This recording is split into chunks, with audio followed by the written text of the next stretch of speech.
everyone, today I have an exciting activity for you. We are going to paint a special painting with a very special technique. I will use watery colors and splash them on the paper with my hands. And once it dries, we'll turn those shapes into a beautiful picture. So stay with me and let's bring this painting to life. Okay, so let's start with the painting part. Take a very watery amount of crimson color. See, I'm taking a little bit of color and adding a lot of water, and I'm also using a very big brush for this. Add the color like this over here. And add more water and again splash it over the paper this way. Okay, once I'm done splashing paint over the paper, I take my hand and I very fearlessly add it on the paper this way. Just splash it, just slap the paper as hard as you can so that you get this kind of patches and this kind of color going away. Okay, color going everywhere around. And this way I will use the brush for this as well and then again splash it up.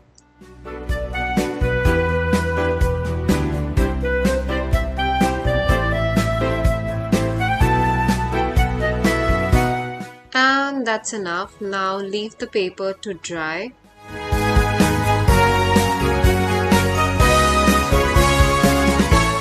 Once it's dry, take a very watery amount of crimson color and add it over here for mountains. We start from here this way.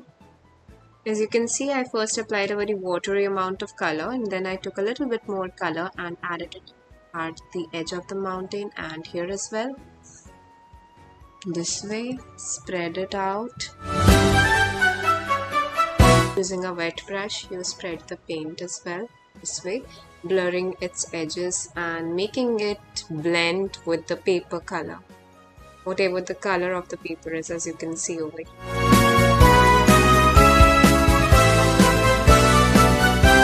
Now the next mountain that we are going to make is of the same crimson color and we add a little bit less water this time and add it over here this way. And as soon as you are done with the mountain, you blur its edges as well. Take a wet brush and blur the edges.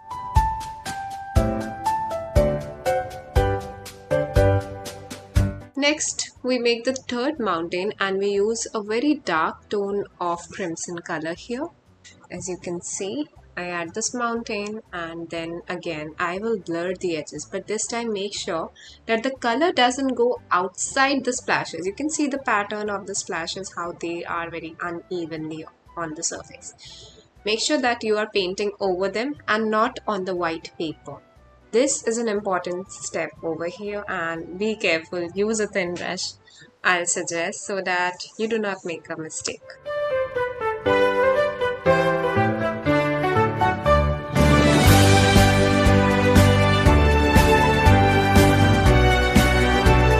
Once I'm done with this much, I fix this mountain over here and darken up the colors a little bit on that side as well.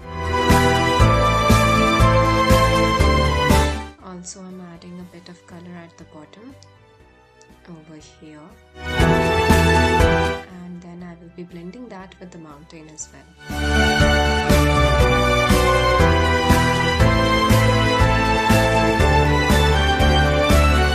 And that's it. Now we'll wait for the picture to dry and then add pine trees over here.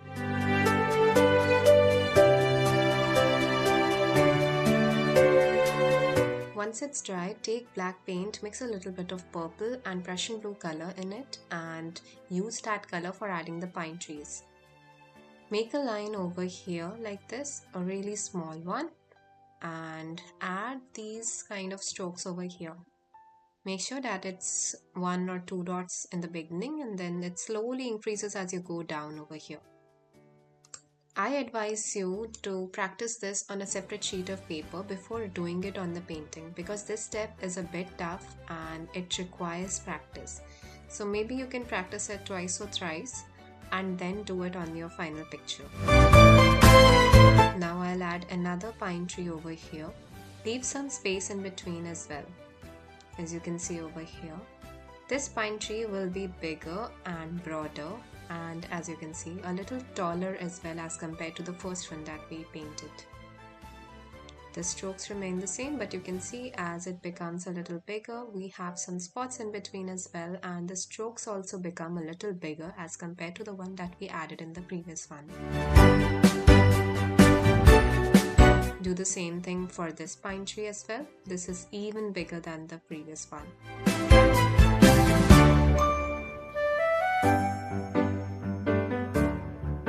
Now over here we add another pine tree.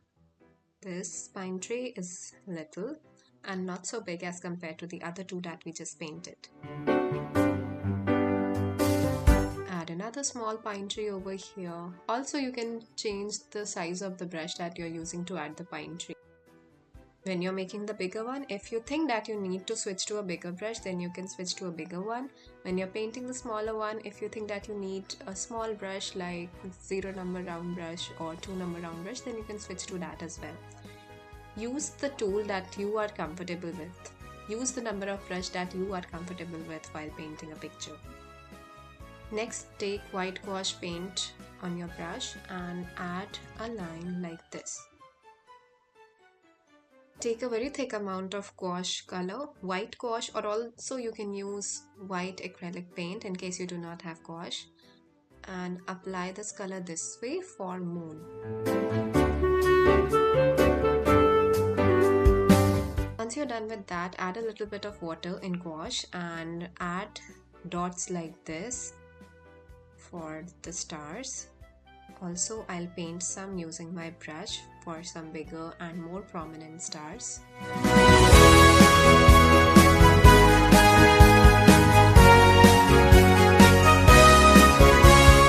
And that's it. We are done with the first project of this class.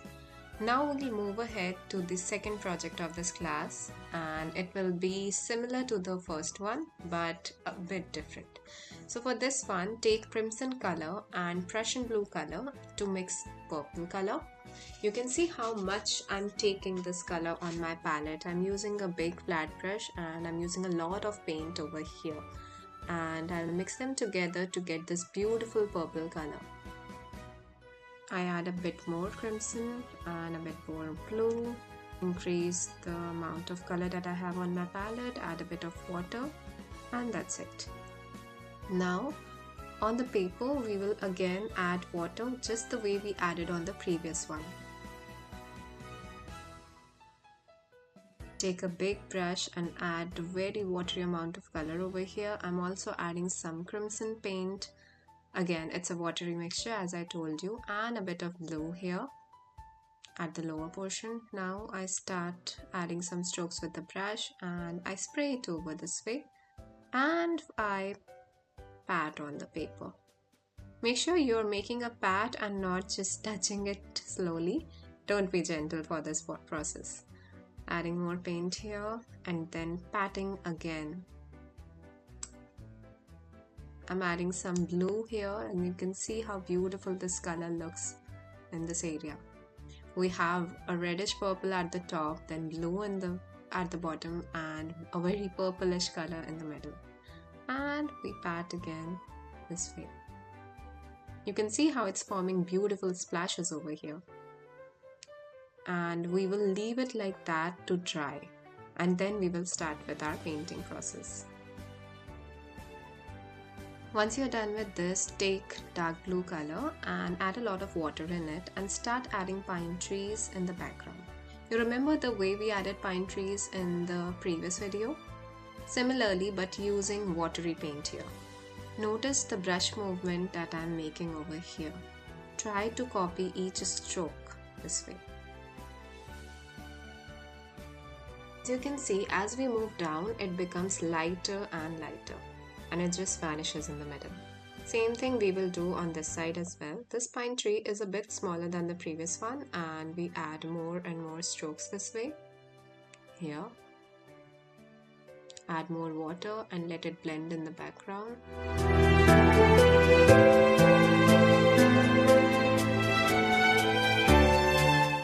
add another pine tree, but this time it will be a bit darker than the previous ones.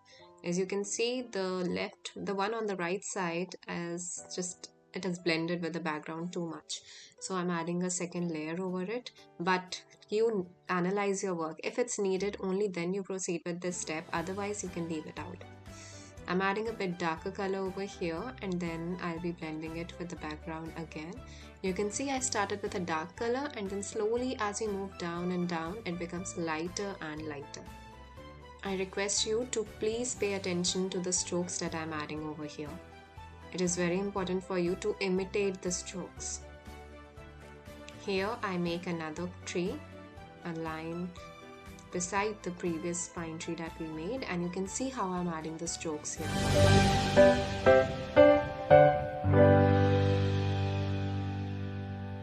In this one, we just finish it off in the middle. We are not making it lighter. And then we add another tree beside it.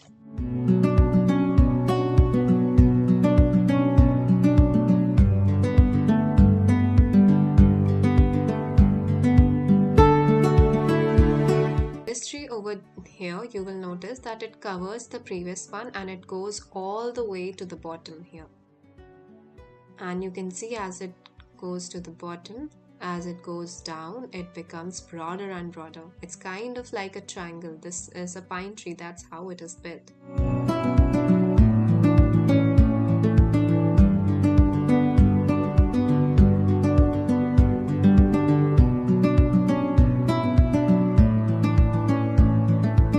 We again mix a dark color and add pine tree over here.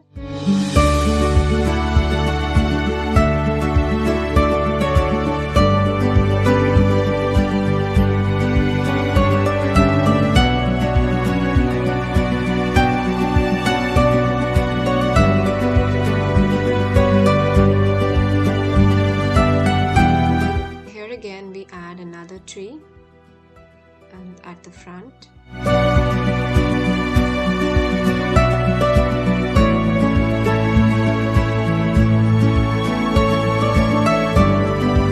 Felt a little empty, so I added another tree over here that blended in the background this way, as you can see. After making that tree, wait for a while so that it's completely dry, and then we'll make the darkest tree that we have in this picture. I take purple and mix a very small amount of Payne's gray in it. You can mix a little bit more blue and a very small amount of black for that. If you do not have Payne's gray, you can use that. And we add the final set of trees over here. And you can see how dark it is and how it stands out in the painting. After you're done with that tree, add more similar trees in the picture. Now similarly, we will add more trees in different sizes in this painting. Like here I make a small one, then I'll make some tall ones as well, and the steps for making the pine trees remain the same. Make them all in different sizes. Some are tall, some are short, some are broad, some are very thin and tall.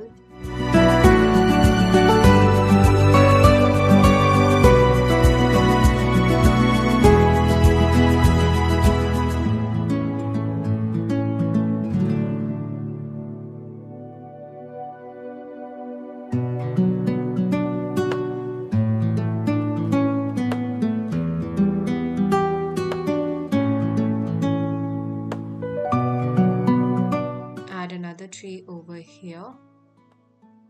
Again, it's going to be the tallest one in the picture.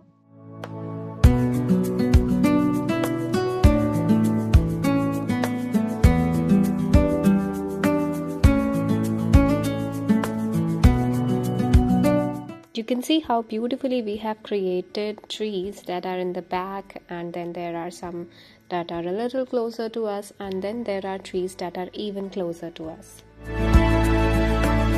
Once you're done with that, take white gouache paint and again add the moon over here. You can also use acrylic paint for this, that also works. Next again, take white gouache or white acrylic paint and add the moon over here. After this, I will also After add this, using stars the over same thick here, mixture, and instead of add sprinkling stars in it the as we did background. earlier, we will add This it way. with the hands. We will add each dot manually for the star, because earlier I noticed that as the paint dried it became a little lighter, so we can maybe sprinkle some white paint over the paper and then manually take the dark tone of the squash, that is a lot of pigment and very less water, and add it over the stars and make some big and some small stars as well, like this over here. Here I'm painting every single star over here because I noticed that this way it stands out in the picture. If we just sprinkled it over on the paper, what I noticed is that when it dries, it becomes lighter. So what we can do is we can sprinkle it over, and then wherever the splashes have been, we can darken it up by hand painting them. And that's it. We are done with our pictures.